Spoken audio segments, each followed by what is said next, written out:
guys, welcome back to ELA online.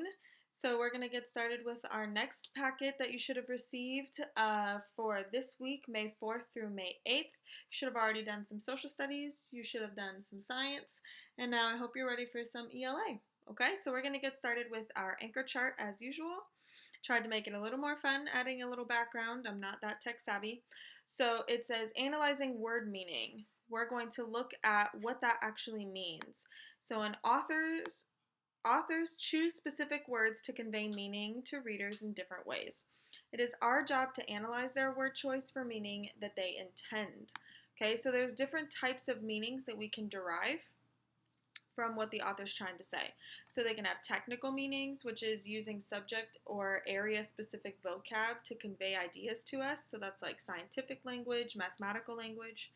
Connotative, we've talked about this before, so using words to convey like feelings. That could be positive, negative, or it could be very neutral. And figurative, using words to convey ideas creatively or in unexpected ways. An example of this might be figurative language, but it doesn't always have to be. Okay, so we're going to keep these definitions off to the side for us to reference as we go through our packet. Okay, so now what you should see in front of you is the lesson 9, analyzing word meanings. So this particular portion of your packet should be fairly simple since we do context clues on a daily basis or a weekly basis at school. So this should be a really, really good review, kind of testing those skills. So in this diagram, you'll see that it wants us to identify some technical, figurative, or connotative meanings as it pertains to this bee.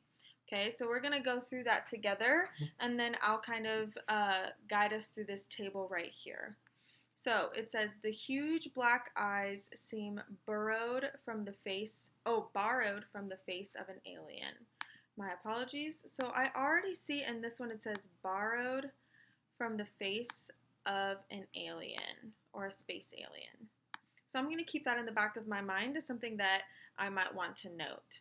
And then it said the wicked speed of the wings allowed the wasp to snatch up its meal and dart away like a thief.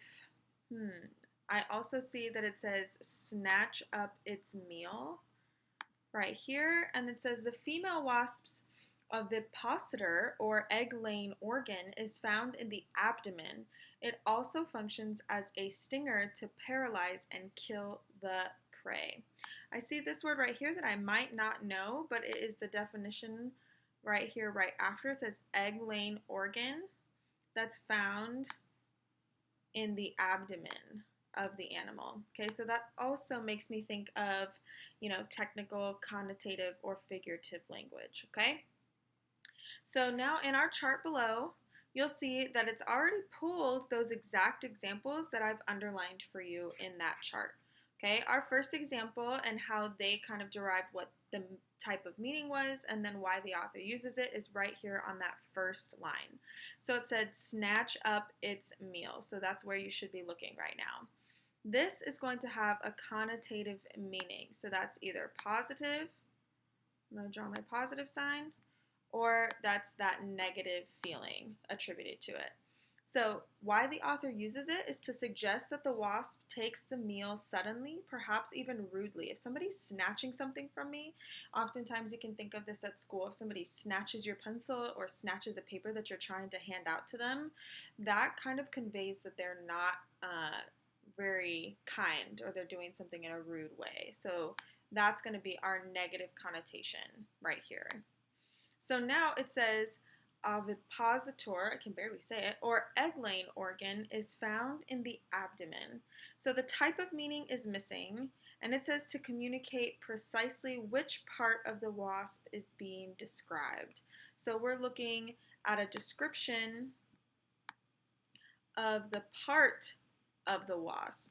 Okay, so I have to think about that. I want you to pause my video and write down what you think it is in this space so that when we come back together, you'll have an answer. Go ahead and pause. All right, so when you bring it back, I'm going to add a text box.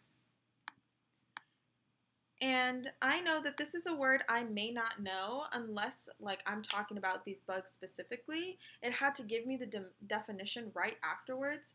So I'm going to put technical, okay, because this seems very much so only related to this particular bug or this particular topic. I can't really use that in other domains or in other areas. So now you'll see that we have this final one. It says, I seem borrowed from the face of a space alien. So I want you to take the next 30 seconds. I want you to tell me what type of meaning that it is and why the author uses it in their description of this bug. Okay, I'm going to give you 30 seconds to do so. Your time starts now.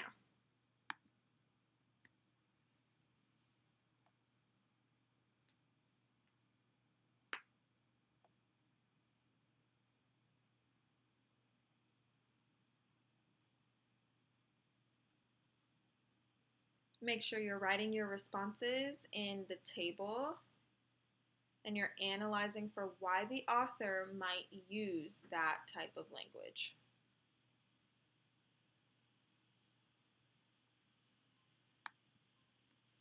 All right, so now that our time is up, I'll minimize that there. And I only have one option left. I have figurative. So if I look at my anchor chart, it says using words to convey ideas creatively or in unexpected ways. Okay, so I'm going to, again, put our little text box right here. I'm going to type out figurative. And then I'm going to say why the author might use this, right? I think it's to describe how the bug looks by comparing it to something out of this world. Okay, so let's minimize that so that we can see all of it in our box. Let's see. My apologies, guys. Let me figure this out. There we go. All right, so it's describing how the bug looks by comparing it to something out of this world being the alien, okay? So now that we've kind of done that practice with this chart right here, we can move on to our second page of our packet, and we're gonna read the first 3 paragraphs of the following scientific account. So already this is giving me a clue for what types of words I might be seeing most often in this text. Scientific, that's already going to get me thinking. So as we read, I want you to be really noting some of the words that might have connotative meaning, words that might be technical, and words or phrases that might be figurative. Okay? So let's read together. Don't let the bed bugs bite. Bedbugs are a nuisance that spread quickly. Nuisance means annoying. So if you find bedbugs in your home, you owe it to yourself and others to take decisive and immediate action. The scientific name for these tiny blood-sucking insects is Chymex lectularis. They're called bedbugs because they mainly feed on blood at night when their hosts are asleep. They are like an army of minuscule vampires. Places like mattresses, couches, and chairs serve as luxurious heavens in which thousands of them can live. The bedbug inserts a syringe-like proboscis through the host's skin. It takes between 3 and 10 minutes for the bug to drink its fill through this slender appendage. Its bite is small and painless, so the victim rarely wakes during this feeding time. Bedbugs are not known for disseminating disease, but the bumps they leave behind can become infected. Also, the saliva they release into the skin can make you itch so badly you'll want to scratch your skin off. All right, I definitely don't think I want bedbugs after reading that. So now we're going to explore how to respond to this particular prompt. It says the underlined words and phrases in the passage express technical, connotative, and figurative meaning. So as we read, you should have been underlining things that made you feel that way. Determine the meaning of each word or phrase as it is used in the passage. Okay? So if you'll see, we already have our table down below. It says the technical word is proboscis. You can use context clues in the passage to figure out and describe what it means. So now I know that I want to look through this paragraph right here, and I want to see what words around our word proboscis, my bad, are going to help me determine what its meaning is, okay? So I want you to take the next 15 seconds and I want you to underline anything around our word that's going to help us kind of understand its meaning. So let me put our timer back up. I'll give you 15 seconds on the clock.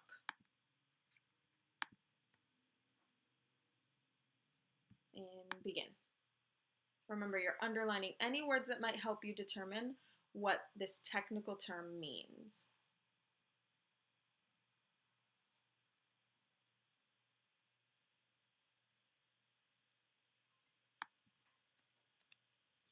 All right. So as you went through, you should have been looking at these context clues here in your chart. You should have seen that it says syringe-like. All right, I know a syringe is kind of like what holds a needle, right? It goes through the host's skin. That means it's going to be going into the person. And it says drink its fill, and it's a slender, something that's small. Okay, so all of this is going to help me to determine what this technical word means. Okay, so now a proboscis is, and I'm going to add my text box. I'm going to infer alongside my context clues that it is the appendage, or appendage means like your fingers or the things attached to the animal. The appendage used by the bug to suck our blood. Okay? So I'm going to move that over so that you can see it, hopefully. All right, so remember, it's something that is attached to our bug that's helping them to suck the blood of its victims, okay? So now that we've kind of used all of those things in connection, we went back to the text to find our context clues, and we kind of made some inferences on our own as well. We can derive that meaning. So now if you scroll, you'll see that there are 2 more exercises for you to complete, okay? It says next, consider the connotative meaning of the word victim. If I look over here on my anchor chart, it says using words to convey feelings, positive or negative. It says which the author uses to describe the person being bitten. What does the word victim suggest about both the person and the bed bug? Okay, then finally, the phrase scratch your skin off is figurative. What does this phrase help the reader understand about the itch caused by a bed bug's bite? Okay, so you're going to take these next 2 and you're going to complete them on your own. I'm going to give you 1 minute and 30 seconds. That should be enough time for you to go back to the text to find any context clues that might help you. You'll see our word victim here.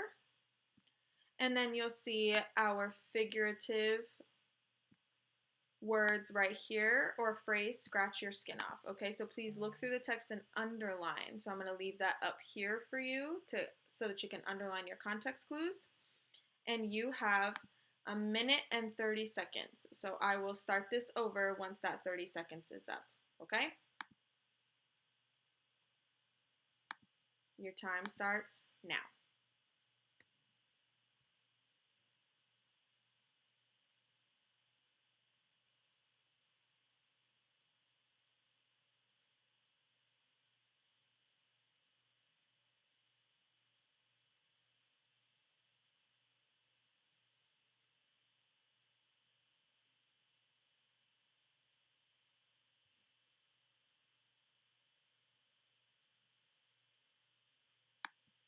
All right, so you have 1 minute remaining. Make sure you're annotating in your text and copying your answers down below.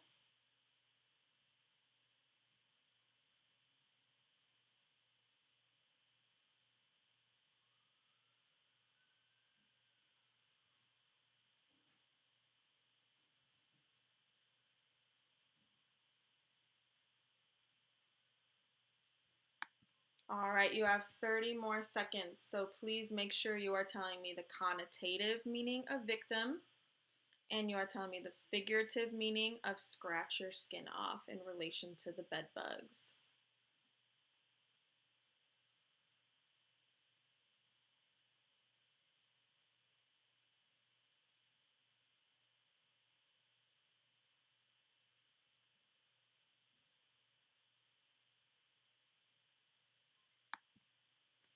All right.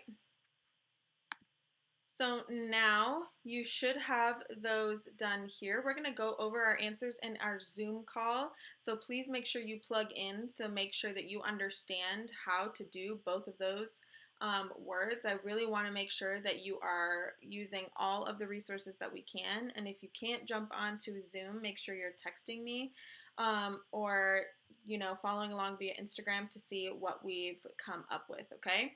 So now we're going to continue reading the account about bedbugs on that third page, and we're going to use the close reading and hint to help us answer the question right below it. Okay, so it says, continuation from our story above. Bedbug infestations can appear to be a blanket of crawling pinholes that cover the place where you rest. The teensy pests often hitch rides on suitcases left in hotel rooms and travel home with you with unwitting victims, so keep your luggage off the floor when you travel and wash your clothes in hot water when you get home. Use a flashlight and magnifying glass to scrutinize your mattress. If you find any evidence of bedbugs, destroy the mattress immediately and call a professional exterminator. You owe it to neighbors and fellow travelers not to spread the bedbug headache. All right, so it says reread the paragraphs and underline any word or phrase that conveys a figurative meaning. All right, so something that we have to figure out. It's using words to convey ideas in creative or unexpected ways if I'm looking at my anchor chart. Okay, then what you're going to do is you're going to answer this question: which statement best describes the impact of the author's word choice on the overall tone of the account?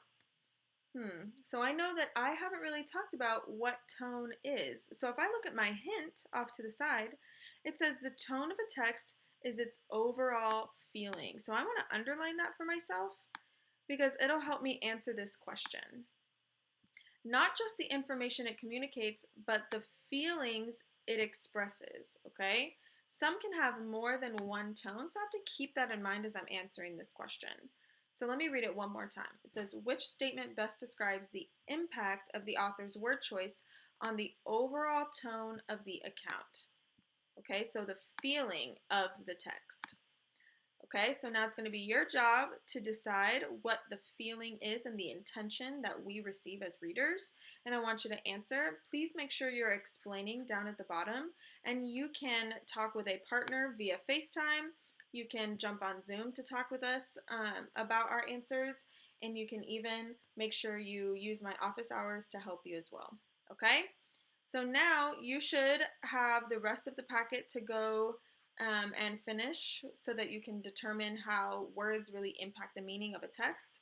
And you can even join Miss Guarino for her video so that she can read that independent text for you, just in case you're struggling with the length or need some help in that regard.